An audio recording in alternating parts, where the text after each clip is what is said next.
Well, let's move on to Ryanair. It's a low-fare, scheduled passenger airline serving short-haul, point-to-point routes between Ireland, the United Kingdom, Continental Europe, Morocco and Israel. Excellent. Michael O'Leary, the colourful CEO. I'm sure everybody knows him well. Market cap £15.4 billion, the price-to-earnings ratio of 14.6, no dividend yield. Let's get the share price graph from the beginning here and have a look at Ryanair. So this is your traditional low-cost airline. So it is listed in London under the code RYA, and that's the pound market cap that you just read. If you look at it in dollars, this is the ADR in New York, code RYAAY. Sorry. That gives you about a market cap of like $20 billion, a big player. So just correct me if I'm wrong. This is the EasyJet. This competes with EasyJet. It's low cost, getting you from A to B, no frills. Your Kalula in the local environment would be like your mangoes and your Kalulas. Yeah, effectively. Look, it's short haul. They don't do any even medium haul or long haul, and that's maybe, I think, one of the big advantages. Their fleet is incredibly young. Their punctuality is unbelievable. It's well into the high 90s. I've travelled on them on a couple of occasions. I have to say it's the most revolting experience imaginable. It's really, really vile. Everything is cut to the bone. But I would still take the punctuality, given my recent experience. No, I mean it really. And they take it fare is $30, £30. Yeah, it's incredible. And if you're clever enough and you can book way in advance and you know exactly where you're going, you can get them for silly low prices. So it's a compelling business model, and they've done exceptionally well. It's now the biggest carrier in Europe, certainly on the number of people carried.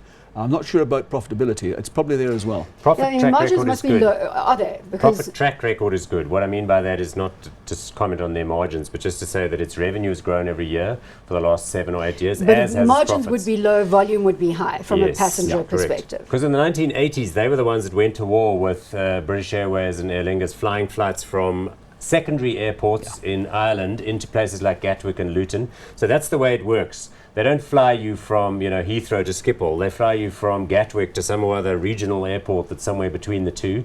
And that's their whole thing. But look at the fares. And they've managed to solidify their positioning. So can anybody rock the boat here from a competitive perspective? Well, EasyJet is slightly different. It's a much more pleasant experience. And as a result, I think their margins aren't going to be quite as high.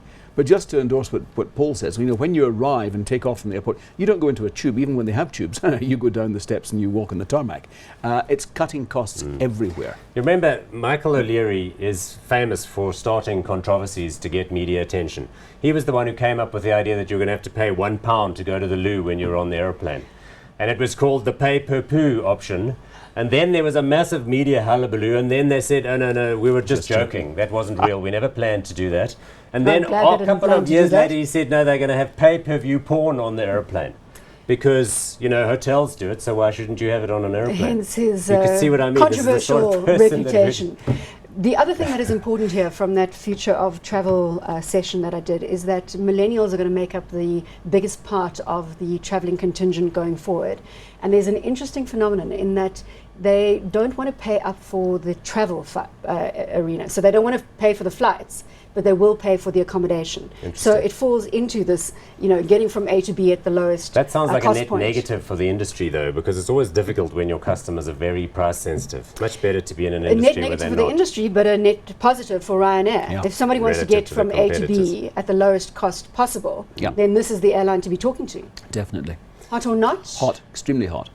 Yes, it's trading at an all-time high. We flashed past that share price chart, but clearly what's happening here is that they're gaining market share and they've been very consistent deliverers, and that's why the share chart looks like that. Got to hand it to them. Yeah.